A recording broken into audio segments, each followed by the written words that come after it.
예, 이번에는 오영훈 도전과 관련해서 논란이 일고 있는 부분 다뤄보겠습니다. 최근 제주도가 행정시, 제주도청 산하기관까지 모든 직원들에게 언론 취재 사항 등을 신속하게 보고하라는 공문을 발송했습니다. 특히 취재 동향을 보고하라는 내용 때문에 제주도 기자협회가 반발하는 이 보고 체계를 철회하라는 성명까지 발표했는데요. 먼저 관련 영상부터 보시겠습니다. 제주도가 지난달 21일 행정시와 산하 공공기관에 발송한 공문. 언론 취재사항 등 신속 보고체계 운영 계획 알림이라는 제목이 붙어 있습니다. 갈등이 예측되는 사안에 대해 보고가 잘 되지 않고 있다며 육하원칙에 따라 보고서를 작성해 제출해달라는 내용입니다. 보고 대상은 언론사 취재사항 전반으로 통화나 부서 방문, 인터뷰나 자료 제공 등에 대한 내용을 보고하도록 했습니다. 보고는 부침 자료를 통해 글자 크기를 포함한 양식까지 규정했습니다. 취재를 요청한 언론사명과 취재기자 이름, 연락처는 물론 취재 의도에 대한 부서 의견을 정리하고 제공한 자료와 보도 예정일, 비판 보도 예상 시 조치 계획까지 제출하도록 했습니다. 전문가들은 사실상의 언론 통제로 도민의 알 권리를 훼손할 우려가 있다고 지적했습니다. 우선 첫 번째, 그러면 부작용은 공무원들은 위축된다라고 하는 거고요. 두 번째, 국민의 알 권리 대상인 도정의 정보들이 우리 도민들에게 전달이 안 된다라고 하는 겁니다. 그게 가장 큰 문제거든요. 특히 이 문건에는 최종 보고를 받는 사람의 도지사가 명시돼 있어 앞으로 논란과 파문은 더욱 확산될 것으로 전망됩니다. 내용은 이제 보신 대로고요. 장성철 위원장님 예전에 제주도청에 근무하셨잖아요. 그때 도지사의 측근 아니셨습니까? 예. 정책기획관. 정책기획관. 그때도 이런 그 보고 체계가 있었나요? 어땠나요? 이건 있을 수 없는 일이죠. 그래요? 왜냐하면 통상적으로 도청에 가면 이제 정책기획관실이나 지금은 이제 새로 생긴 소통정책관실은 기획하고 조정하고 지원하는 총괄 부서예요. 그러니까 사실은 모든 부서의 자료를 받을 수 있는 권한이 있죠. 그런데 즉시 보고하고 즉시 해라. 이런 언론의 취재 동향까지 보고해라. 그건 할 수가 없습니다. 그래서 기획관실에서도 이제 뭐 갈등 사항 같은 목록을 관리하면서 이걸 어떻게 도정의 정책에 접목할 것이냐, 어떻게 풀 것이냐 이런 고민은 할 수 있지만 이 목록을 적어서요. 중점 관리 대상 같은 걸 할 수 있죠. 아니 모든 부서에 있는 그 기자들이 다 내고가고 나면 그런 내용들을 다 보고해라. 그래서 어떤 내용이 다음 날 조간에 또 인터넷 신문에 방송에 뭐가 날지 빨리빨리 파악해라. 어느 정도는 파악하지 않습니까? 그렇게 파악할 필요가 없는 것이 행정이라고 하는 게 무슨 뭐 공금횡령하고 뭐 부정행위 하는 게 아니잖아요. 적당한 비판이 있어야 어떨 땐 행정이 그 탄력을 받을 때도 있어요. 그러니까 좀 더 여유 있게 대응해야 되고 이런 식의 그 취재 동향을 보고를 하게 되면 이게 결국 뭐냐면 언론사 기자가 취재 왔을 때 답을 할까요? 말까요? 이거 응대해도 돼요? 말아요? 이거를 물어보는 거예요. 결론은요. 왜냐하면 취재 왔잖아요. 그러면 취재 온 것 자체를 보고해야 되고 그러면 취재한 뭐라고 질문할 것 같은데 이걸 이 사안에 대해서 언론에 답을 할까요? 대답을 할까요? 말까요를 도지사가 결정하는 건데 도지사가 결정 못하니까 도지사 직할 부서인 소통정책관실에서 결정하겠다는 건데 이건 실제로 운영되기도 어렵고요. 운영되면 엄청난 부작용이 쌓이게 되고 아마 지금 현장 취재하는 기자들이 취재가 거의 안 될 겁니다. 왜냐하면 입을 닫아버리기 때문에. 그래서 이거는 언론의 보도 내용을 오영훈 지사가 원하는 방향대로 한번 가져보자 하는 정치적 욕심 때문에 생긴 오바. 이건 그래서 아마 이게 족쇄가 돼서 오영훈 지사 개인적으로 엄청난 어려움에 처할 겁니다. 도청 공무원들이 언론 보도에 대응을 안 하게 되면 어떤 일이 벌어지느냐 하면 일을 못 해요. 도정이 성과를 낼 수가 없어요. 도지사 지시한 지시 내용도 소신껏 실무부서에서 추진을 할 수가 없기 때문에 1년 지나고 나면 헛일이 없는 도정이 될 겁니다. 홍명환 의원님은 어떻게 보십니까? 글쎄 참 이게 보는 사안에 따라 상당히 좀 뭐 해석은 나름대로 아마 좀 다를 겁니다. 그런데 뭐 우리 장 위원장님 뭐 도에 계셨지만은 어떤 갈등 현안이 생기면은 그걸 도지사한테 보고를 안 하는가요? 하죠. 아니, 그건 당연히 해야죠. 예, 당연히 해야죠. 예, 당연히 해야 되는 것이고, 실제 도지사의 대부분이 실국장이든 과장이든 뭐 주무관이든 담당 주무관이든 모든 거는 도지사의 위임된 사무를 받아서 도지사를 대신해서 일을 진행해 나가는데 그 중에서 갈등 현안들이 지금 발생하고 있습니다. 지금 뭐 대체로 한 40, 50여 개가 지금 발생하고 있는데 이 갈등 사안에 대해서 아마 그 갈등 사안의 선제적 관리 체계 구축을 위한 보고 운영 체계로 이렇게 돼 있더라고요. 그래서 저는 좀 이게 조금 과하기는 한데 지금 도정이 이제 바뀌고 어떤 내부적으로 이게 소통이라든지 보고라든지 이런 것들이 좀 더 효율적으로 그냥 각 부서에서 알아서 해라가 아니라 이렇게 좀 추진되고 있고 또 보도가 터진 다음에야 사후 약방문식으로 대응을 하는 것보다는 그런 것들에 대해서 소통을 좀 강화하자라는 취지로 아마 이게 내부적으로 언론을 통제하려는 의도는 아니었을 것이다. 그렇지 않을까요? 예. 누가 지금 이 시대에 언론을 통제하려고 과연 그러겠습니까? 그런데 단지 이게 저는 조금 과한 측면이 있다라는 측면인데 어떤 것들이 우리 언론의 취재가 들어가고 있고 어떤 내용들이 있다라는 것들이 좀 보고가 되고 또 그러한 것들이 지사에게 어느 정도 이제 보고되는 이거는 좀 상식적인 게 아닌가.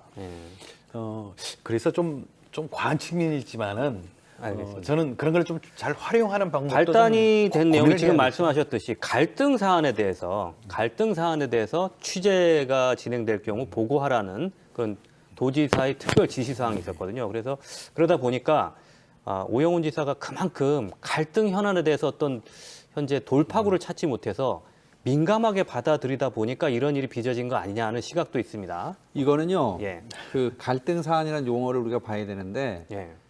지금 이 보고 체계 운영에 쓰여 있는 갈등 관리는요. 도정의 모든 일이에요. 그러니까 예를 들면 언론이 보도하면 그게 갈등 사안이 돼 버리는 거예요. 근데 기획관실이나 소통정책관실에서 도지사가 관리하는 중점 관리 그 정책들이 있거든요. 그게 말 그대로 이제 주요 현안. 그거 몇 개 안 됩니다. 그리고 실제로 그거는 늘 보고합니다. 이거 외에 어떤 거든 언론이 취재하면 문제가 될 수 있으니 사전에 보고를 해서 그 보도가 나가기 전에 뭔가 사전적 대응을 하겠다고 하는 어떤 의도가 숨겨져 있는 거예요. 그러지 않으면 이렇게 모든 부서의 행정시, 공공기관, 출자 출연기관까지 전부 보고하라고 했잖아요. 세상에 이런 업무 지시를 하는 도지사가 전국에 어디 있습니까? 그다음에 출자 출연기관의 그 사장이나 임원들은 허수아비입니까? 그분들은 뭐 자율적 판단 능력이 없습니까? 행정시장은 그러면 왜 뒀습니까? 행정시장은 기본적으로 기능을 강화하자 하는 것이 특별자치도의 제왕적 도지사 폐해를 줄이기 위해서 행정시 기능 강화하자고 하는 게 도민적 공감대인데 그게 정면으로 어긋나는 거죠. 강병삼 시장이나 이종우 시장은 허수아비 되는 거예요. 이렇게 되면. 그러니까 갈등 사안 관리 체계를 그 제목은 그렇게 붙였는데 기본적으로 모든 언론에 대해서 보도가 어떻게 나갈지를 정확하게 사전에 파악하고 그거에 대해서 소통정책관실이나 공보관실에서 도지사하고 이렇게 주요 간부들이 결정을 해가지고 방향을 정하겠다 이건데 이건 명백한 언론 통제고요. 명백한 언론 장악 기도이기 때문에 저는 폐기해야 되는 게 맞다고 생각하고 전 오영훈 지사 도민들한테 공식적으로 사과해야 된다고 생각합니다. 만약 이걸 밀고 나가잖아요. 도지사 자격 없어요. 알겠습니다. 사과해야 된다. 충분히 오해할 수 있는 여지가 있었다라고 좀 보여지고요. 오늘 아침 간부회의를 통해서 그 부분에 대한 공문 시행과 관련돼서 바로 잡을 것을 얘기를 했습니다.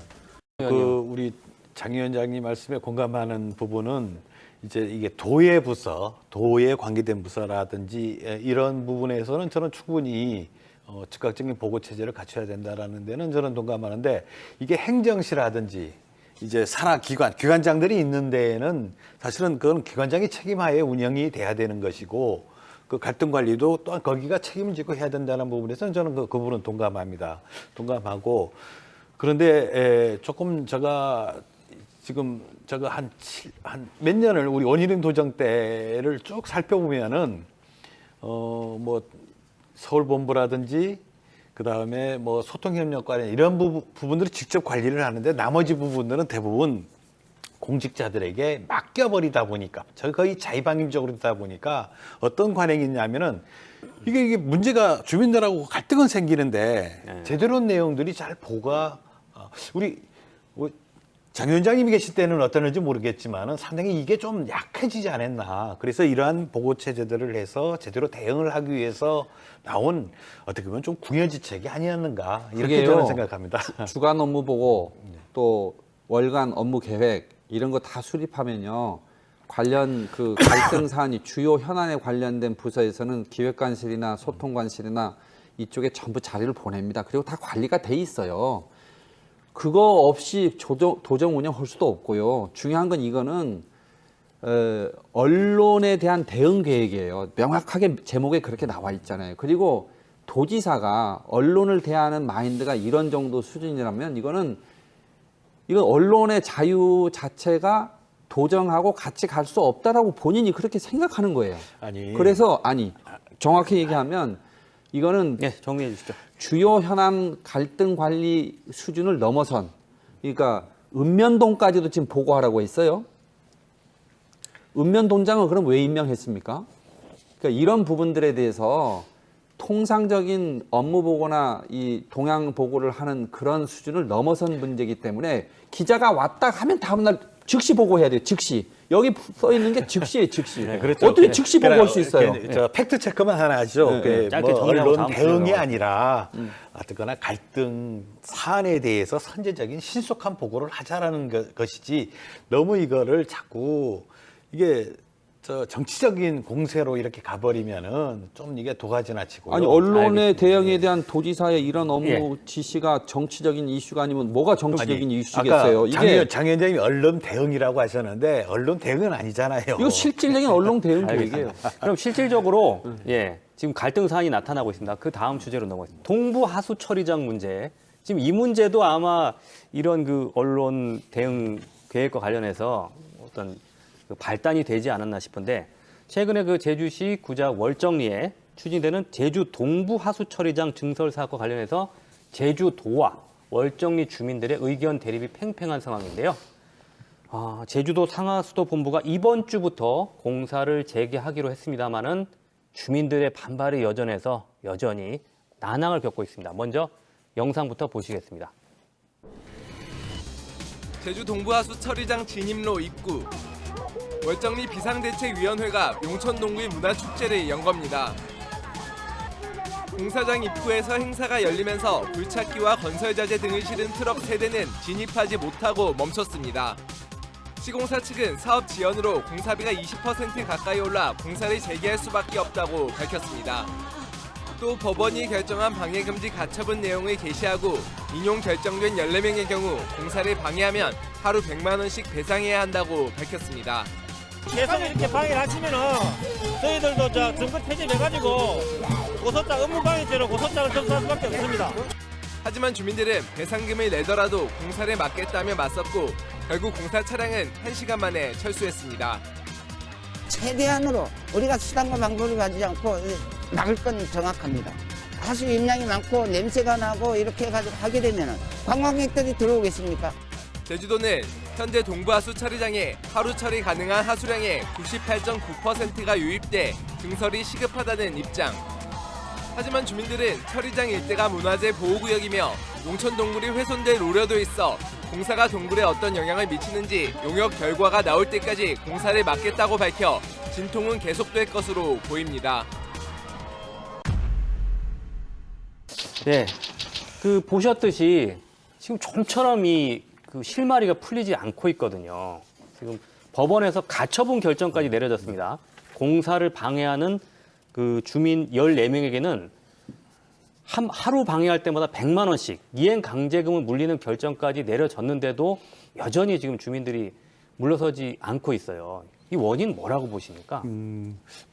좀 전에 우리 사회자님께서 뭐 언론 대응이라든지 이런 문제가 아니고 저는 그 문제의 본질을 예. 제대로 도지사까지 제대로 검토가 돼서 이게 의사결정, 정책적 최종 의사결정이죠. 의사결정을 해야 되는데 저는 이게 과거의 사업들이 이제 계획이 수립돼 있었는데 계획이 자꾸 변경이 됐고 그 계획이 변경이 됐으면은 그거에 따라 갖고 최근적인 어떤 이런 공사 같은 경우도 변경이 돼야 되는데 저는 이 월정의 문제는 당초 계획이 변경이 됐는데 그 변경된 계획에 맞춰서 그 최종적인 그 공사를 할지 말지를 그게 반영이 돼야 되는데 저는 이게 지금 반영이 제대로 안 되고 있는 것이 아니냐. 요점이 뭐냐면은 삼양 화북 지역의 하수 처리를 그쪽의 용량을 월정으로 처리를 해서 이게 24,000톤 정도 늘어나니까 24,000톤으로 증설을 하겠다는 게 계획이었는데 원래 7월 달에 오영훈 지사가 삼양 화북의 하수 처리는 월정에서 처리할 일은 절대 없을 것이다 라고 예. 이미 공표도 했고 발표를 다 했어요. 예. 그러면은 조천과 구자 지역의 인구가 얼마인가? 조천에 25,000, 구자에 14,000 하면 4만 명인데 그럼 하루 발생하는 하수가 뭐 200리터로 이렇게 다 한다고 그러니까 그럼 8,000톤 전후면은 대체적으로 처리는 아무 하는데 문제가 없거든요. 지금 12,000톤으로 늘어났고 그럼 8,000톤을 처리하는데 24,000톤을 해야 된다는 거는 불필요한 시설을 만드는 것이기 때문에 저는 이런 부분에 대해서 상하수도본부에서 제대로운 보고가 과연 도지사에게 보고가 돼서 의사결정들이 제대로 판단이 되는 건지 저는 이런 게 참 지금 현재 제주도 좀 이상해요. 상하수도본부 입장은 현재 시설이 포화 상태다. 그래서 증설이 필요하다는 그런 근거까지 지금 발표했습니다만 장성철 위원장님 어떻게 보시나요? 홍 의원님이 오영훈 지사의 업무 기조나 이런 걸 설명하면서 이게 이게 방어를 좀 하시려고 하시는 건데 그 오영훈 도지사가 무능하다고 지금 지적한 거예요. 무슨 얘기냐면 삼양 화북 쪽에 하수 종말 처리를 별도로 하겠다 그런 업무 방향을 대외적으로 밝혔으면 그거에 따른 업무 지시를 해야죠. 안 하니까 상하수도본부에서는 기존 계획대로 가는 거죠. 기존 계획대로 가는 거에 대해서 손 놓고 있으면 본인이 얘기했던 삼양 화북 지역의 하수 종말 처리장 하는 거는 백지화 되는 거죠. 실무부서에서 구체적인 업무 지시사가 안 내려오면 못 하는 겁니다. 대외적으로 언론에 가서 얘기한 것을 참고하지만 구체적으로 실무부서는 도지사의 업무 지시가 정확하게 내려와야 돼요. 내려가지 않은 거죠. 두 번째는 그래서 지금 오영훈 지사가 이제 정책적 혼선을 겪고 있다 이렇게 지적한 걸로 전 이해가 되고요. 두 번째는 이 월정리 문제는 저는 그렇게 봐요. 그러니까 뭐 가처분 신청했고 또 가처분이 인용이 됐고 그래서 이제 공사 재개가 된다는데 가처분은 가처분일 뿐이에요. 예를 들면 월정리 저 가봤거든요. 그 언론 인터뷰 때문에 이제 월정리 상황을 좀 알아야 돼서 가봤는데 뭐 대다수 주민들이 반대해요. 그러니까 예를 들면 그 마을 전체가 똘똘 뭉쳐서 지금 반대를 하고 있는 상황에서 과연 이걸 돌파할 수 있겠느냐 하는 부분에서는 저는 쉽지는 않다 이렇게 보고요. 두 번째는 과연 언제까지 이런 하수종말 처리장 같은 기피 시설을 그 주변 지역의 해당 지역 주민들의 희생을 요구하면서까지 할 거냐 하는 거에 대한 근본적인 좀 문제 제기를 하고 싶거든요. 무슨 얘기냐면 거기에 들어서면 월정리 주민들이 피해를 보는 거는 제주도민들이 다 알아요. 그리고 월정리 주민들한테 피해를 감수하래요. 도에서는요. 아무런 보상 조치도 없어요. 뭔가 새로운 별도 프로그램도 없어요. 그래서 지금은 이런 그 기피시설 같은 경우에는 기피시설 더하기 플러스 알파해서 지역 발전에 도움이 되는 인센티브 프로그램 같은 걸 정확하게 만들고 그 지역에 요구할 것이 아니라 이런 시설들을 제대로 된 지역 발전에 도움이 되는 그런 패키지 시설로 전환해서 공모 절차를 통해 가지고 이런 걸 원하는 마을들이 또 있을 수 있습니다.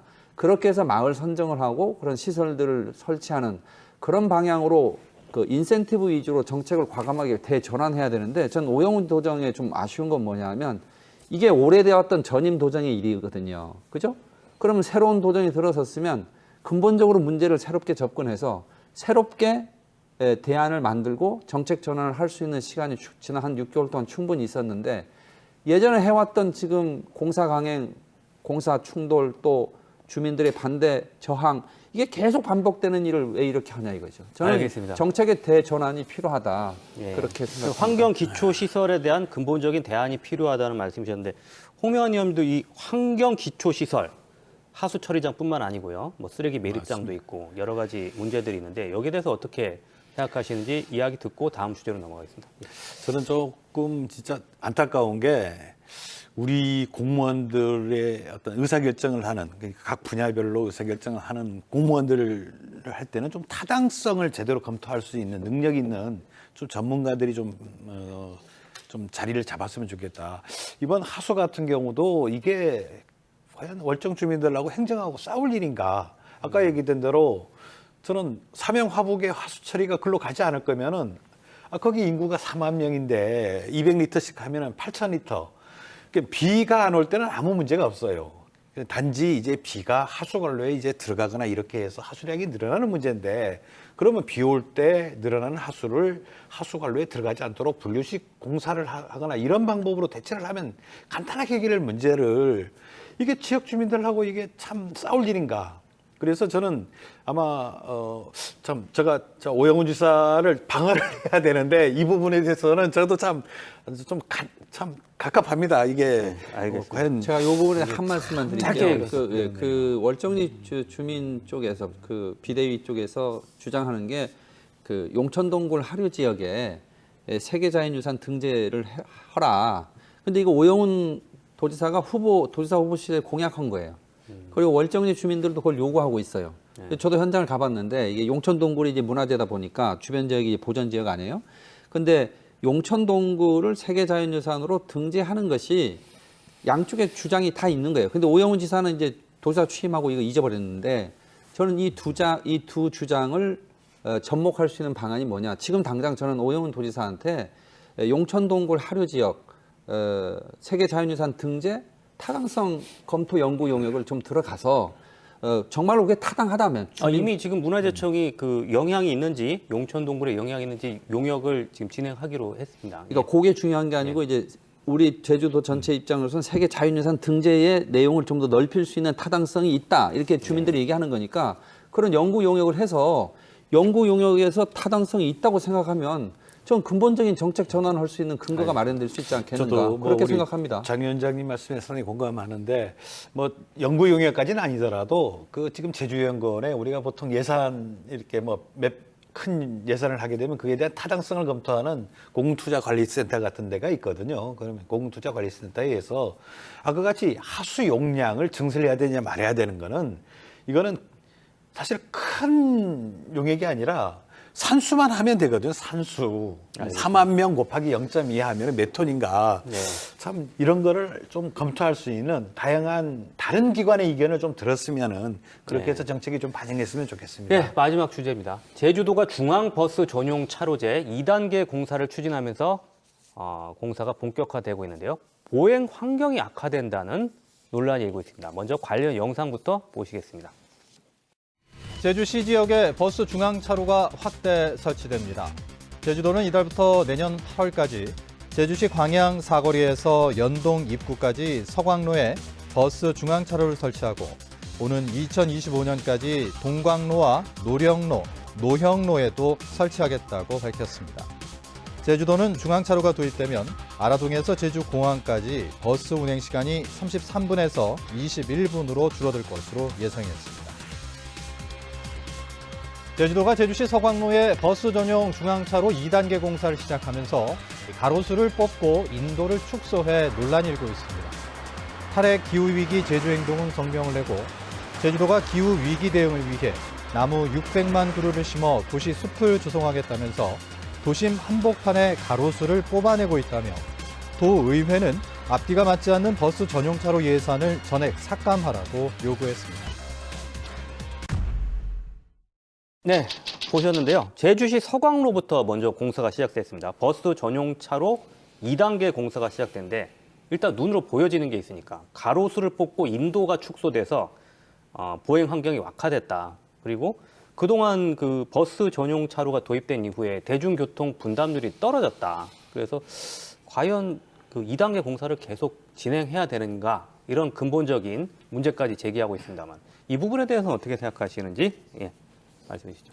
뭐 이제 노영에서 사라봉까지 이제 10.6km를 이제 2단계로 지금 공사를 진행하겠다고 하는데 제가 참 이해 안 되는 거는 이게 도로가 6차선입니다. 6차선 도로에다가 지금 설계도를 보면은 8차선이 필요한 거를 지금 우겨넣겠다는 거거든요. 그러다 보니까 이제 인도나 가로수를 이제 잘라내서 이렇게 과연 그게 버스가 활성화된 건가? 버스가 활성화되려면은 걸어다니는 사람도 많아야 되고 자전거 타고 있는 사람도 많아야 되고 지선버스도 많고 이게 사실은 함께 어울려서 해야 되는데 저는 그 좁은 도로에 인도와 가로수를 없애면서 하는 게 과연 맞는지 저는 좀 이해가 안 되고요. 또 하나 문제는 BRT 간격의 정류장이 이제 보통 500m 이상 두드럭 되어 있는데 예. 이게 또 한 300m 이런 250m 간격으로 정류장을 그것도 7군데가 아니라 14군데를 한 정류장에 또 2개씩 이렇게 만들어서 저는 도리어 정류장이 교통을 좀 빨리 가자 이런 게 아니라 거꾸로 교통을 방해하는 시설이 아닌가. 그래서 우리 제주의 실정하고는 맞지 않는 이런 어떤 설계 도면을 지금 가져갖고 이렇게 하다 보니까 그런데 좀 제주의 실정이 맞는 그런 어떤 BRT로 좀 설계를 좀 바꿔서 하는 네. 그러려면은 1차 했던 거에 대한 좀 평가도 좀 하고 그렇게 해서 했으면 좋았는데 이게 2018년도에 원희룡 도장 당시 그 당시에 아무런 검토도 없이 이루어졌던 그 당시의 설계를 갖고 그대로 지금 진행되는 거는 조금 잘못이 아닌가. 저는 한번 이 부분도 우리 시민들이나 전문가들의 의견을 좀 들어서 좀 개선한 방법을 좀 찾아야 되지 않을까. 이미 그렇게 내년부터 생각합니다. 공사는 진행되는 걸로 지금 예산도 지금 잡혔습니다. 어떻게 보시나요? 인도를 축소하고 가로수를 제거하면서 버스 전용 그 정류장하고 전용 차로제를 만들다 보니까 기본적으로 보행 환경이 위축되고 또 보행 환경이 위축되면 당연히 버스에 접근하는 환경이 열악해지기 때문에 버스하고 걸어 다니는 보행 환경하고 자전거 이런 부분들은 이게 서로 이게 친해요. 이게 서로가 잘 돼야 이게 버스 이용률이 늘어나는 건데 인도 축소를 하면서 전용 차로제를 만든다고 하는 거는 이 삼각동맹, 버스, 보행, 자전거 이 삼각동맹에 균열을 내는 거기 때문에 예. 원칙적으로 인도를 최소한으로 줄여야 되고 줄인다 하더라도요. 이런 식으로 줄이면 안 된다고 생각하고 두 번째는 왜 전용 차로제의 시행을 했는데 버스 수송 분담률이 왜 줄었느냐? 부분적으로만 해서 그래요. 이게 제주시 이거 공사를 하려면요. 아까 홍 의원님 얘기했던 이 설계나 이런 걸 제대로 하고 제주시 전체를 이렇게 순환하는 그런 개념의 그 전용 차로제를 한꺼번에 도입을 해야 됩니다. 이걸 부분적으로 도입을 하면 할수록 시간과 비용은 들지만 교통 개선 효과나 이런 것들이 그대로 드러나지는 않거든요. 그래서 이 부분은 단계별 공사를 할 게 아니라 전면 공사를 할 수 있는 그런 구상으로 전환이 돼야 되고 그러기 위해서는 아까 설계와 관련된 보완 작업들이 사전에 방법론이나 이런 게 새롭게 도입이 돼야 되고 그렇게 한 다음에 전체 대중교통 수송 분담률과 자가용 교통 수송 분담률 또 자전거 보행 수송 분담률 이런 것들에 대한 분기별 최소한 3개월에 한 번씩은 정기적인 조사를 해서 중앙 전용 버스 차로제 시행을 통한 대중교통 수송 분담률 향상 혹은 제고 이런 것들을 목표치를 갖고 이제 이뤄 가야죠. 그런 과정에서 BIS 시스템이라든지 신호 시스템이라든지 정류소의 위치라든지 이런 세부적인 그 개선 관리 프로그램 같은 것들이 동반적으로 연구돼서 또 제시돼야 된다 그렇게 생각합니다. 알겠습니다. 저도 한마디만 더 한다면 이게 왜냐하면 이게 우리 제주의 실정에 맞아야 된다. 우리에게 맞는 옷을 해야 되는데 저는 너무 큰 옷을 지금 가져와서 입으라고 하는 것이다. 예를 들면 BRT 정류장 하나를 하려면 시간당 1000명 정도는 이용을 해야 되는데 우리 제주 지금 정류장이 제일 많이 이용하는 데가 터미널 같은 경우가 시간당 한 300명 정도에 불과하거든요. 그 옆에 명신 정류장 같은 경우가 한 시간당 9명 이용하는데 여기에다가 1000명이 이용하는 정류장을 200m짜리를 만들어 버리니까 이게 우리하고 잘 옷이 맞지 않는 거예요. 그러다 보니까 너무 큰 시설을 지금 공사하는데 공사비만 많이 들게 생겼거든요. 그래서 가로수도 잘라버리고. 저는 제주에 맞게 좀 조그만 스몰 사이즈로 가면은 충분히 대중교통도 활성화하고 기존 가로수도 보존하고 그다음 인도도 자르지 않고. 왜냐하면 이게 문제는 이번 서강로에서 끝날 게 아니라 이게 노영에서부터 사람까지 이게 확장될 거여서 저는 이 부분에 대해서는 오영훈 도지사가 진짜 좀 신중한 판단을 좀 재검토를 해야 될 사안이라고 생각합니다. 예. 제일 중요한 건요. 자가용이 다니는 도로가 줄어드는 거에 대해서 우리가 인내를 해야 돼요. 그래서 자가용이 좀 불편해지고 BRT 중앙버스 전용 차선제를 통해서 버스가 더 경쟁력을 가질 수 있도록 해야 된다 하는 거에 우리가 동의를 하고, 그래서 좀 만약에 전면적으로 시행하겠다 그러면 이 정책에 대해서는 보완 작업이나 모든 부분에 대해서 제가 적극적으로 지지하고 나설 겁니다. 적극 동감합니다. 네, 오늘도 두 분과 함께 제주 지역 주요 이슈들 살펴봤습니다. 오늘도 늦은 시간까지 시청해 주셔서 고맙습니다. 명쾌한 주 다음 주 이 시간에 돌아오겠습니다.